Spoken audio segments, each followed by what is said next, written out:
जय हिंद दोस्तों, स्वागत है आपका सनराइज क्लासेस के यूट्यूब चैनल पर। और आज फिर से हम अपनी उत्तर प्रदेश पुलिस सीरीज़ जिसमें हम डिस्कस करेंगे अपने उत्तर प्रदेश सामान्य ज्ञान को। और आज की जो हमारी ये सीरीज़ है, ये प्रैक्टिस सेट नंबर 2 है। ये उत्तर प्रदेश का प्रैक्टिस सेट नंबर 2 है और इसमें हम 30 MCQ डिस्कस करेंगे यूपी जीके के।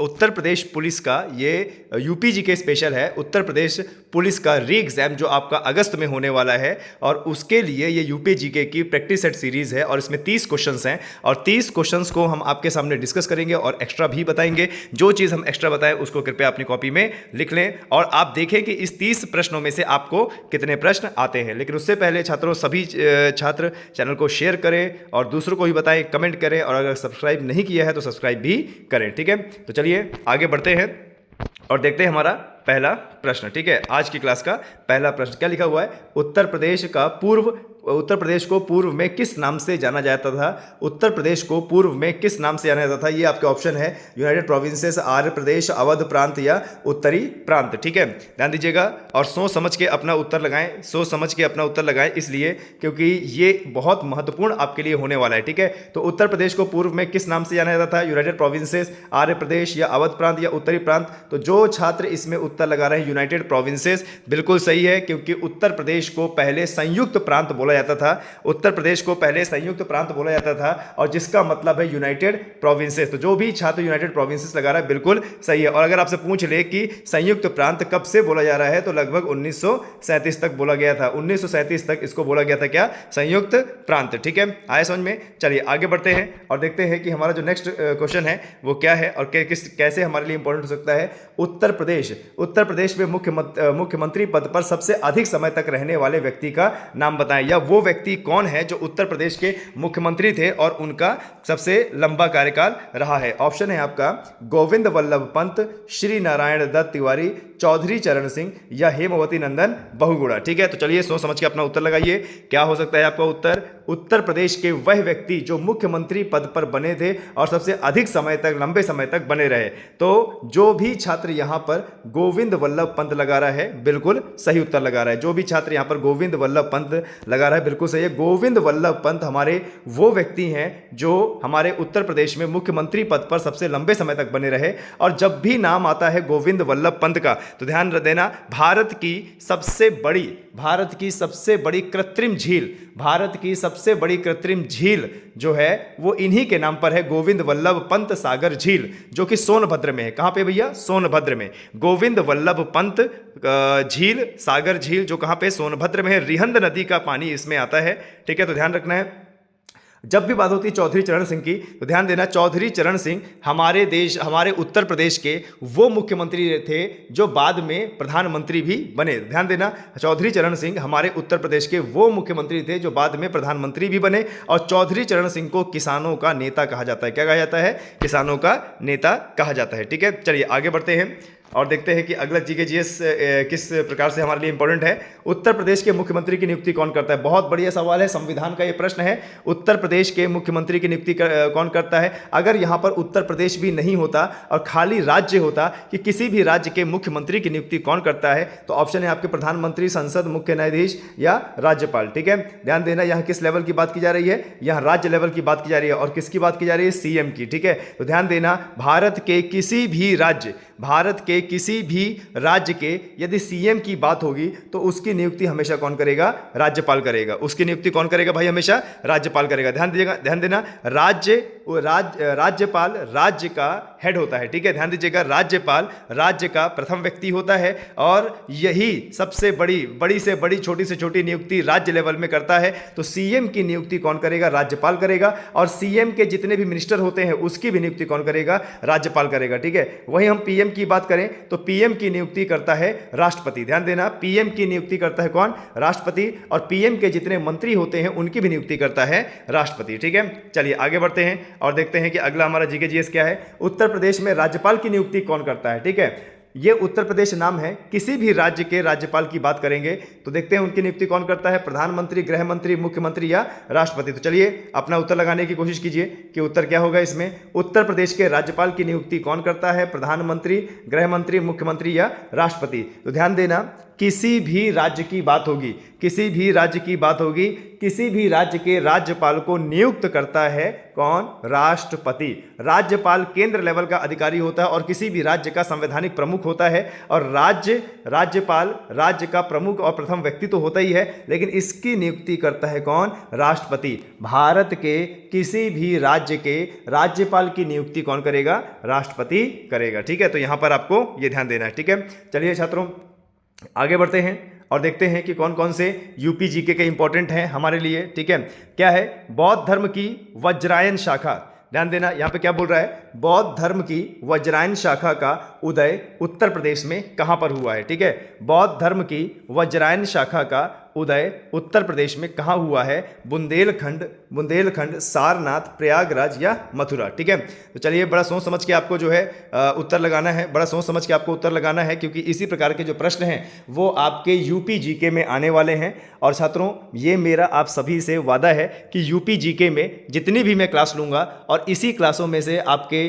प्रश्न आएंगे और यूपी जीके का एक भी नंबर मैं आपको कटने नहीं दूंगा, ये मेरा वादा है। बौद्ध धर्म की वज्रायन शाखा का उदय उत्तर प्रदेश में कहां पर हुआ? बौद्ध धर्म की वज्रायन शाखा का उदय उत्तर प्रदेश में कहां हुआ? बुंदेलखंड, सारनाथ, प्रयागराज या मथुरा। तो जो भी छात्र लगा रहे हैं सारनाथ, उसका बिल्कुल सही है। जो भी छात्र सारनाथ लगा रहे हैं उनका बिल्कुल सही है। तो छात्रों आपको बता दूं, सारनाथ वो जगह है जहां पर बौद्ध धर्म के प्रवर्तक गौतम बुद्ध ने अपना पहला उपदेश अपने 5 शिष्यों को दिया था। अपना पहला उपदेश अपने 5 शिष्यों को दिया था। और आपको बता दें इस घटना को कहा गया था महाभिनिष्क्रमण। ठीक है ना, महाभिनिष्क्रमण नहीं, धर्म चक्र प्रवर्तन।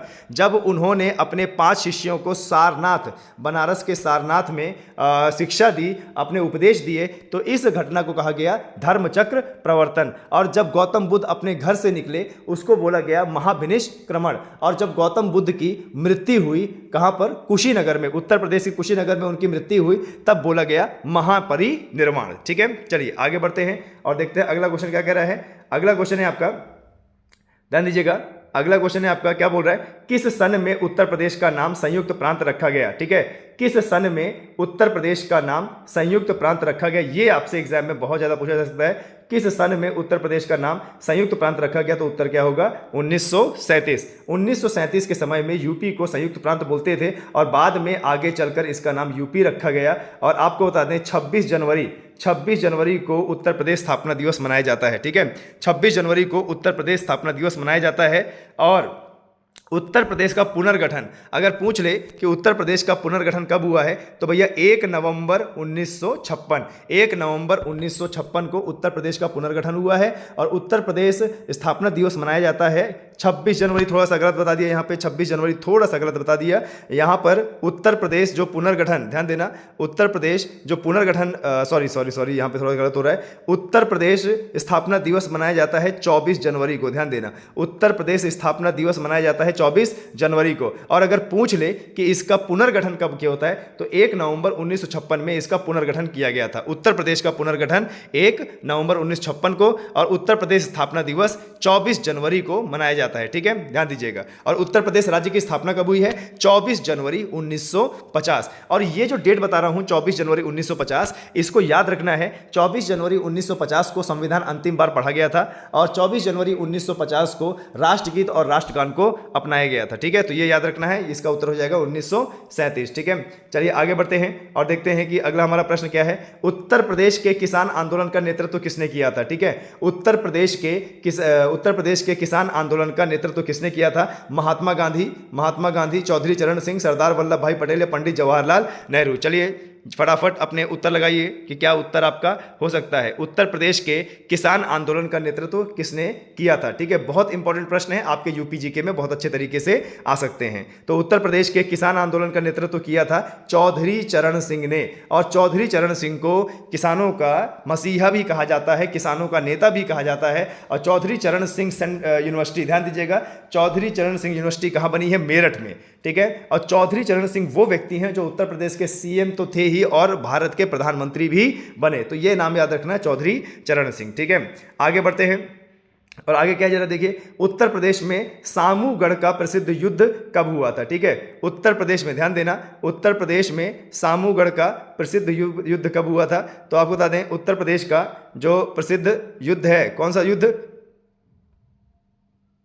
सामूगढ़ का युद्ध, तो सामूगढ़ का युद्ध जो हुआ था कब? 1658 में। ध्यान दीजिएगा 1658 में औरंगजेब और उसके भाइयों के बीच में हुआ था। उत्तर प्रदेश में सामूगढ़ का जो युद्ध हुआ था वो कब हुआ था? 1658 में। और पूछ ले कि किसके मध्य हुआ था, तो ये उत्तर होगा औरंगजेब और उसके छोटे भाइयों के मध्य हुआ था। ठीक है, 1658 में। आगे बढ़ते हैं। उत्तर प्रदेश क्या बोल रहा है भाई?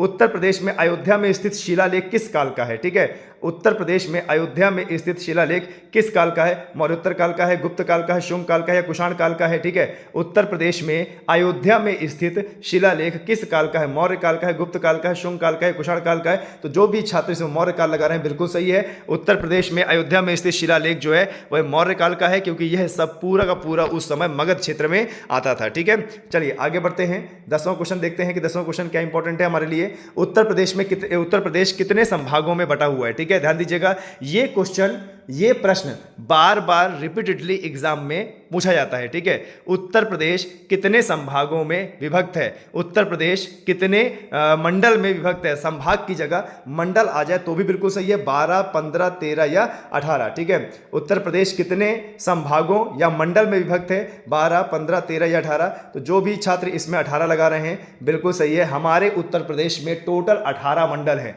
हमारे उत्तर प्रदेश में टोटल कितने मंडल है भाई? 18 मंडल हैं। ठीक है, ये ध्यान दीजिएगा। और जिलों की बात करें तो 75 जिले, हमारे उत्तर प्रदेश में 75 जिले जो है 18 मंडल में बटे हुए हैं। ठीक है, ये ध्यान रखना है। आगे क्या बोल रहा है? उत्तर प्रदेश में सर्वाधिक प्रचलित लोक नृत्य, उत्तर प्रदेश में सर्वाधिक प्रचलित लोक नृत्य निम्नलिखित में से कौन सा है? ठीक है, उत्तर प्रदेश में सर्वाधिक प्रचलित लोक नृत्य निम्नलिखित में से कौन सा है? छपेली है, नौटंकी है, कर्मा है या चौनफुल है? ठीक है, तो ये जरा सोच के लगाइएगा, इसी प्रकार के जीके जीएस एग्जाम में आता है। उत्तर प्रदेश में सर्वाधिक प्रचलित लोक नृत्य निम्नलिखित में कौन से? छपेली, नौटंकी, कर्मा या चौनफुल। तो आपको बता दें, यदि आपने उत्तर लगाया है इसका बी, नौटंकी, यदि आपने इसका उत्तर लगाया है बी, नौटंकी, तो बिल्कुल सही है। उत्तर प्रदेश में, पूरे उत्तर प्रदेश में किया जाने वाला लोक नृत्य क्या है? नौटंकी है। और उत्तर प्रदेश का बहुत फेमस है। और आपको बता दें, लगभग उत्तर प्रदेश के हर जगह में किया जाता है क्या? नौटंकी। ठीक है, और जब भी बात आएगी कर्मा की तो कर्मा किया जाता है खरवार जनजाति द्वारा। ठीक है, मिर्जापुर और सोनभद्र की खरवार जनजाति द्वारा किया जाता है क्या? कर्मा नृत्य। ठीक है, चलिए आगे बढ़ते हैं और देखते हैं कि अगला क्वेश्चन किस प्रकार से हमारे लिए इंपॉर्टेंट है। जरा देख लेते हैं। उत्तर प्रदेश का कौन सा लोक नृत्य गुजरात के डांडिया नृत्य जैसा है? या उत्तर प्रदेश का वह कौन सा नृत्य है जिसको गुजरात के डांडिया की संज्ञा दी जाती है? ठीक है, तो ये आपके एग्जाम के लिए बहुत ज्यादा इंपॉर्टेंट हो सकता है। उत्तर प्रदेश का वह कौन सा लोक नृत्य है? उत्तर प्रदेश का वह कौन सा लोक नृत्य है जिसको गुजरात के डांडिया की संज्ञा दी जाती है? जागर नृत्य, धरकरही नृत्य, ठीक है, या सैना नाच या पाई डंडा? ठीक है, ध्यान देना, उत्तर प्रदेश का कौन सा वह लोक नृत्य है जो गुजरात के डांडिया नृत्य जैसा है? तो आपको बता दें, यदि आप इसमें उत्तर लगा रहे हैं पाई डंडा, तो बिल्कुल सही है। उत्तर प्रदेश में दिवाली के अवसर पर पाई डंडा जो नृत्य किया जाता है, यह सेम गुजरात के डांडिया जैसा है। इसमें भी बांस की जो लाठियां होती हैं उसको उठाकर इसको डांस किया जाता है। और यह उत्तर प्रदेश का बड़ा फेमस डांस है जिसको बोलते हैं पाई डंडा नृत्य। ठीक है, आगे बढ़ते हैं और देखते हैं अगला प्रश्न क्या है हमारा। अगला प्रश्न है, उत्तर प्रदेश का छोलिया नृत्य गीत, उत्तर प्रदेश का छोलिया नृत्य गीत किस जाति में प्रचलित है? ठीक है, बहुत बढ़िया क्वेश्चन है, काफी बार एग्जाम में आ चुका है। उत्तर प्रदेश का छोलिया नृत्य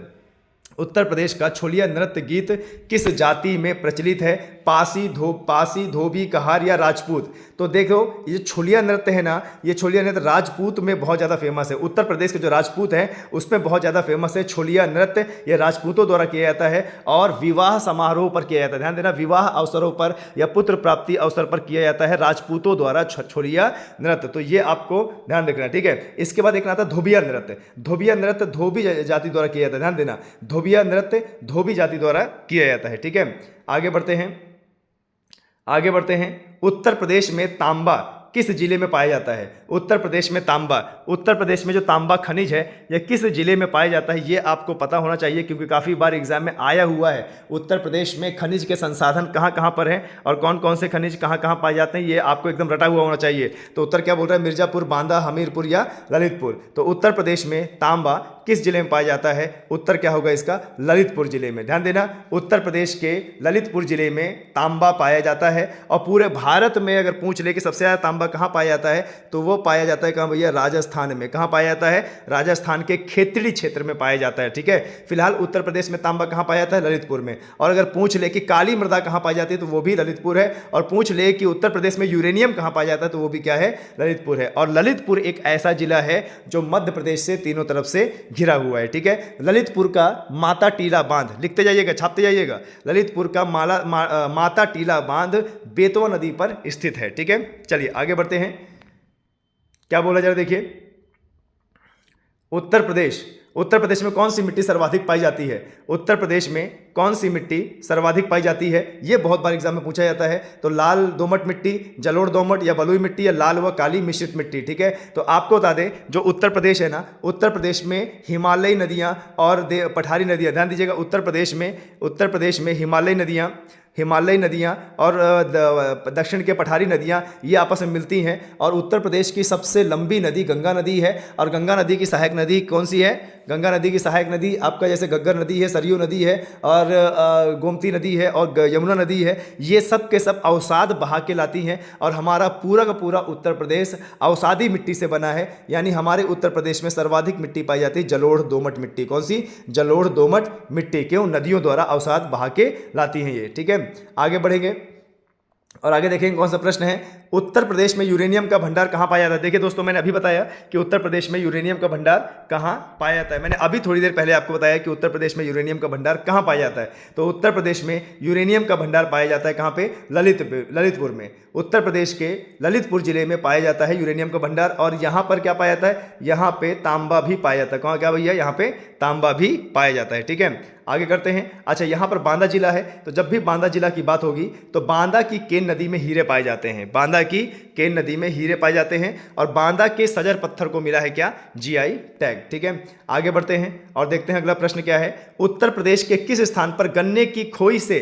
कार्डबोर्ड बनाया जाता है? ठीक है, ध्यान दीजिएगा, उत्तर प्रदेश के किस स्थान पर गन्ने की खोई से कार्डबोर्ड बनाया जाता है? बरेली, आगरा, मेरठ या सहारनपुर। ठीक है, तो ये बहुत ज़्यादा इंपॉर्टेंट है, ये बहुत ज़्यादा इंपॉर्टेंट है। उत्तर प्रदेश के किस स्थान पर गन्ने की खोई से कार्ड बनाया जाता है, कार्डबोर्ड बनाया जाता है? तो उत्तर क्या होगा? सहारनपुर। और सहारनपुर हमारे उत्तर प्रदेश का सबसे उत्तरी जिला है। और सहारनपुर पेपर और पल्प के लिए जाना जाता है। ध्यान दीजिएगा, सहारनपुर पेपर और पल्प के लिए जाना जाता है। तो उत्तर प्रदेश में गन्ने की खोई से कार्डबोर्ड कहाँ बनाया जाता है? सहारनपुर में बनाया जाता है। ठीक है, चलिए आगे बढ़ते हैं।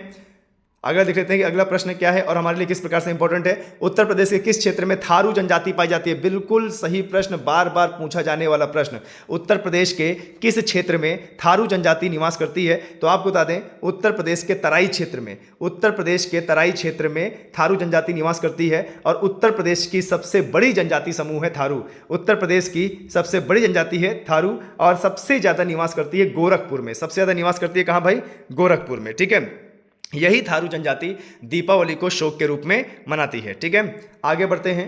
अगला क्वेश्चन जरा देखिए क्या है। अगला क्वेश्चन आपके लिए किस तरीके से इंपॉर्टेंट हो सकता है। उत्तर प्रदेश में दिया सलाई उद्योग कहाँ होता है? उत्तर प्रदेश में दिया सलाई, तो सबसे पहले आपको पता होना चाहिए कि दिया सलाई क्या होती है। ठीक है, दिया सलाई मतलब माचिस। ठीक है, दिया सलाई मतलब माचिस। तो उत्तर प्रदेश में माचिस के उद्योग के लिए कौन सा केंद्र सबसे ज़्यादा फेमस है? बरेली, सहारनपुर, मिर्जापुर या मुरादाबाद? बरेली, सहारनपुर, मिर्जापुर या मुरादाबाद? तो जो भी छात्र बरेली लगा रहे हैं बिल्कुल सही है। जो भी छात्र बरेली लगा रहे हैं बिल्कुल सही है। बरेली में दिया सलाई उद्योग का प्रमुख केंद्र बना है। ठीक है, आगे बढ़ते हैं। अगला जरा क्वेश्चन देखते हैं क्या है। अगला क्वेश्चन है आपका, उत्तर प्रदेश में भारतीय सूचना प्रौद्योगिकी संस्था कहाँ पर स्थापित की है? हमारे उत्तर प्रदेश में भारतीय सूचना प्रौद्योगिकी संस्था कहाँ पर स्थापित की गई है? इलाहाबाद में या प्रयागराज, बरेली, कानपुर या इनमें से कोई नहीं? इलाहाबाद, बरेली, कानपुर या इनमें से कोई नहीं? तो आपको बता दें, जो भी छात्र इसका उत्तर इलाहाबाद लगा रहा है बिल्कुल सही है। हमारे उत्तर प्रदेश के प्रयागराज में भारतीय सूचना प्रौद्योगिकी संस्था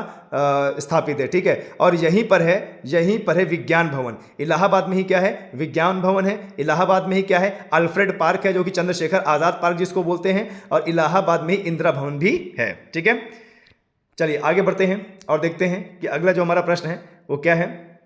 अगला प्रश्न क्या बोल रहा है हमारा, उत्तर प्रदेश के कृत्रिम रबड़ का कारखाना कहाँ पे है। उत्तर प्रदेश में कृत्रिम रबड़ का कारखाना कहाँ पे है, कानपुर में, गाजियाबाद में, लखनऊ में या नोएडा में। ठीक है, ये एग्जाम में काफ़ी बार पूछे जाने वाले प्रश्न हैं, काफ़ी बार आए हैं और आगे भी आते रहेंगे। उत्तर प्रदेश में कृत्रिम रबड़ का कारखाना कहाँ पर अवस्थित है, कानपुर, गाजियाबाद, लखनऊ या नोएडा।